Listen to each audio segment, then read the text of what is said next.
우리나라에서 서울 강남 전망을 가장 근사하게 볼 수 있는 곳이자 하얏트 호텔 중 가장 고급 브랜드인 파크하얏트의 국내 첫 호텔, 도심이 뿜뿜 넘치는 파크하얏트 서울의 전망부터 객실 예약 꿀팁까지 오늘 또떠남과 함께 알아보시죠.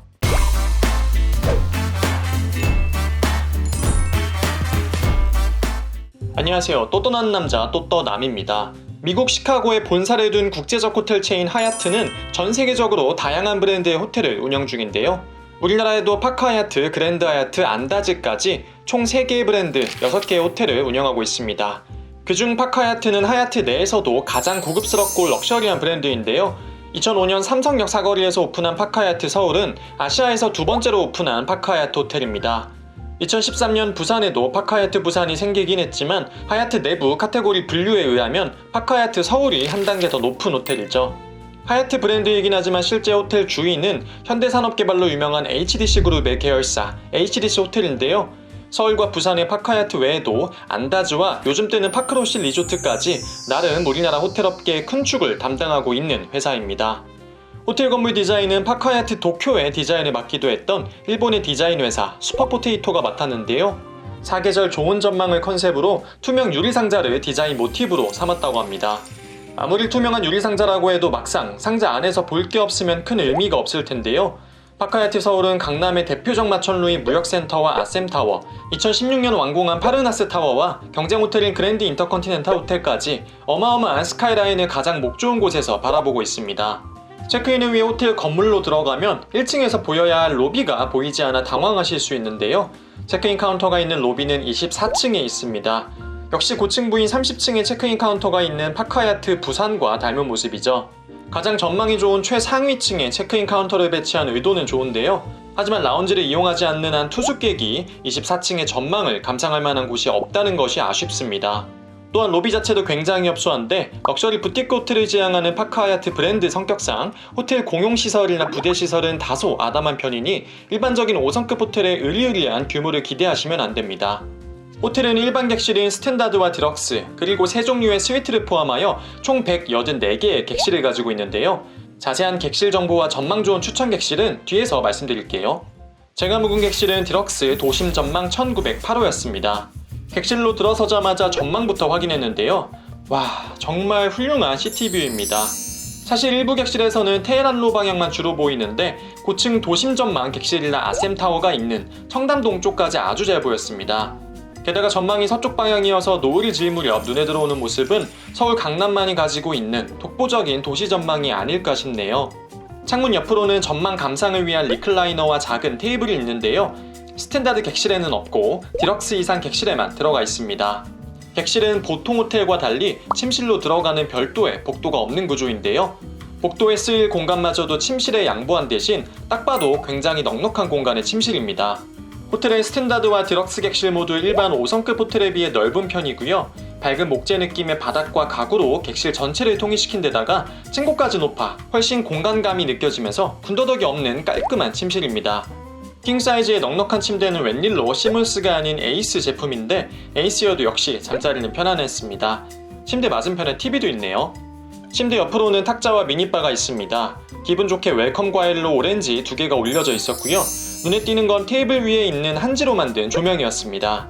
호텔 건물 자체는 유리를 많이 쓴 현대적인 디자인이지만 이처럼 호텔 곳곳에는 한국적인 느낌을 많이 찾아볼 수 있습니다. 창문 옆 조명 역시 한지 느낌이었고요. 벽에 걸린 사진들은 물론이고 준비된 커피잔도 도자기 느낌의 잔이었습니다. 객실 카드키와 호텔이용 안내 팸플릿도 근사하죠. 객실 밖 복도에도 전통 소품들이 전시되어 있는데 이런 소품은 파크하얏트 부산에서도 찾아볼 수 있었네요. 24층 로비에 있는 더 라운지 역시 코리안 티 하우스를 컨셉으로 다양한 전통차와 디저트를 판매하고 있는 등 호텔은 현대적인 감성을 지키면서도 한국적 매력까지 녹여냈다는 점에서 깊은 인상을 주고 있습니다. 미니바를 마저 살펴보면 네스프레소 커피 머신과 캡슐, 차는 독일 알트하우스 제품이 준비되어 있고요. 슈트지위제 유리 제품과 아이스 버킷, 멀티플러그 등이 준비되어 있습니다.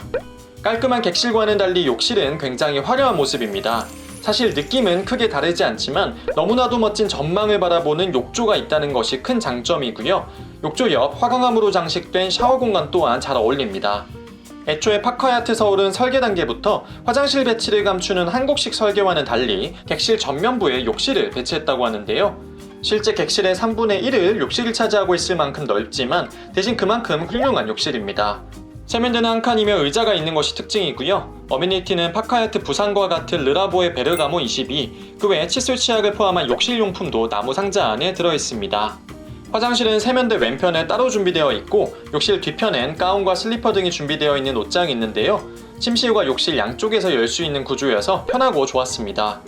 옷장 서랍 안에 바느질 키트와 보풀 제거, 구두 닦을 때 쓰는 제품이 준비되어 있고요. 구두를 무료로 닦아주는 슈 샤인 서비스도 제공합니다. 조식은 2층 이탈리안 레스토랑 코너스톤에서 제공됩니다. 코로나로 인해 뷔페식으로 제공되지 않고 단품으로 제공되는데요. 원하시는 메뉴만 개별로 주문해서 드실 수도 있고 55,000원을 내면 마치 뷔페와 같이 무제한으로 개별 메뉴를 주문해서 드실 수 있습니다.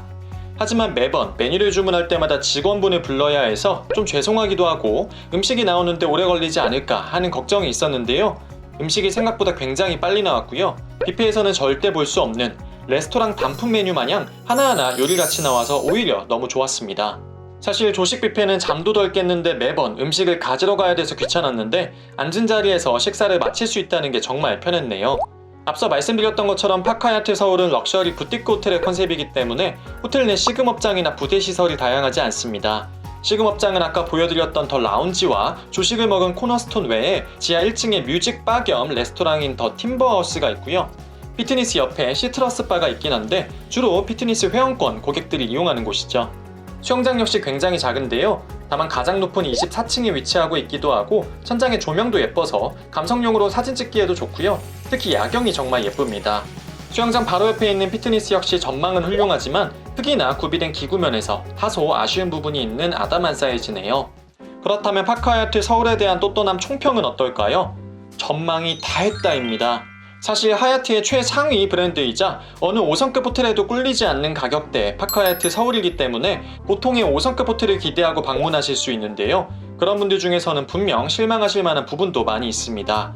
1층 입구나 24층 로비가 놀랄 만큼 소박한 데다 객실에서 호텔 밖으로 나가기 위해서 반드시 24층 로비를 거쳐야 된다는 점도 은근 불편하죠. 수영장 역시 예쁘긴 해도 너무 작고 호텔 시금업장도 주위 경쟁 5성급 호텔에 비해 부족한 것도 사실입니다. 심지어 클럽 라운지 또한 파카야트에서는 찾아볼 수 없죠. 깔끔한 객실 인테리어도 장점일 수 있지만 나무톤의 인테리어가 너무 평범하거나 호텔답지 않다고 생각이 드실 수 있고요. 개관 이후 대대적인 리노베이션을 거치지 않아 다소 낡은 느낌이 드는 것도 사실입니다. 투숙을 해도 주차 요금이 발생한다는 점도 작지 않은 단점이네요. 하지만 그럼에도 불구하고 파카야트 서울을 선택하는 이유는 도시 전망 때문입니다. 사실 서울 도심에도 5성급 호텔이 많지만 이렇다 할 만큼 인상적인 마천루와 스카이라인을 보여주는 호텔은 많지 않습니다. 그런 점에서 독보적인 강남 도시 전망을 가지고 있는 파카야트 서울만의 큰 장점이 있고요. 특히 로맨틱한 전망 덕분에 개인적으로 커플분들께 추천드리는 호텔이기도 합니다. 한 층에 객실이 최대 10개밖에 없어서 프라이빗함을 주기도 하고요. 시금업장이 다양하진 않아도 하나같이 알차게 맛 좋고 분위기 있다는 점도 장점이고 굳이 호텔 내 시금업장을 안 가도 그냥 테이블 위에 배달 음식만 올려놔도 그곳이 바로 호텔 레스토랑이 되는 환경입니다. 그런 점에서 저는 파카야트 서울 추천드린 호텔이고요. 객실 방향에 따라 탄천뷰와 코엑스뷰가 있는데 무조건 코엑스뷰에 투숙하시라고 말씀드리고 싶네요. 전망을 보고 가는 호텔인 만큼 객실 종류별 차이에 대해 말씀을 드리면요. 디플로매틱 스위트와 프레지덴셜 스위트는 너무 넘사벽 객실이어서 사실상 이용할 일이 거의 없고 나머지 3개의 객실이 우리가 주로 이용할 객실인데요.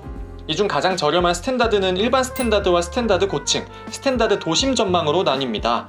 그중 스탠다드 도심 전망만 코엑스뷰가 보장된다는 점 명심하시고요. 디럭스 역시 디럭스 도심 전망을 예약하시면 고층이면서 코엑스뷰까지 보실 수 있습니다. 파크 스위트는 전객실 코엑스 전망이네요. 객실 호수별 전망의 차이도 있는데요. 코엑스가 보이는 객실 중에선 1, 2호 라인이 스탠다드 객실, 6, 8, 9호 라인이 디럭스, 5호, 10호 라인이 파크 스위트 객실입니다. 건물 위치의 특성상 1, 2호 스탠다드 객실은 청담동 방향, 즉 영동대로와 아셈타워가 신라스테이에 가려져 시원시원하게 보이지 않습니다. 특이한 건 1호 스탠다드 객실은 코너 객실이어서 욕실 쪽에서 멀리서나마 한강을 볼 수 있습니다. 단 코엑스 전망 객실 중 유일하게 욕조가 전망을 바라보고 있지 않다는 단점이 있긴 하죠. 파크 스위트 객실은 스위트인이 당연히 거실과 침실이 분리되어 있고 전망도 좋습니다. 다만 건물 구조상 5호 라인 파크 스위트는 1, 2호 객실과 서로 마주하고 있는 단점이 있습니다. 이게 생각보다 잘 보여서 사생활 보호에 주의하셔야 하고요. 사실 파크하야트 서울은 건물이 유리로 된 만큼 어느 객실에서나 밖에서 안이 보일 수 있기 때문에 항상 유의하셔야 합니다. 이에 반해 10호 파크 스위트는 객실 정면 코엑스를 바라보고 있고 건물 뒤쪽 탄천뷰도 볼 수 있는데요. 길 건너편 글래스타워와 가장 가깝다는 점과 최고층인 20층에서 22층엔 10호 라인 파크 스위트가 없다는 단점이 있습니다. 디럭스 도심 전망 객실인 68, 9호 라인은 다 비슷비슷하고 큰 차이 없지만 그나마 가장 끝 9호 라인이 뷰에 시야가 가장 넓다고 보시면 됩니다. 오늘 영상이 재밌고 유익하셨다면 구독과 좋아요, 알림 설정까지 부탁드리고요. 다음 시간엔 인천에 있는 거대한 리조트죠. 인천 파라다이스 시티 리뷰로 찾아뵙겠습니다. 그럼 저는 지금까지 또 떠나는 남자 또떠남이었습니다. 감사합니다.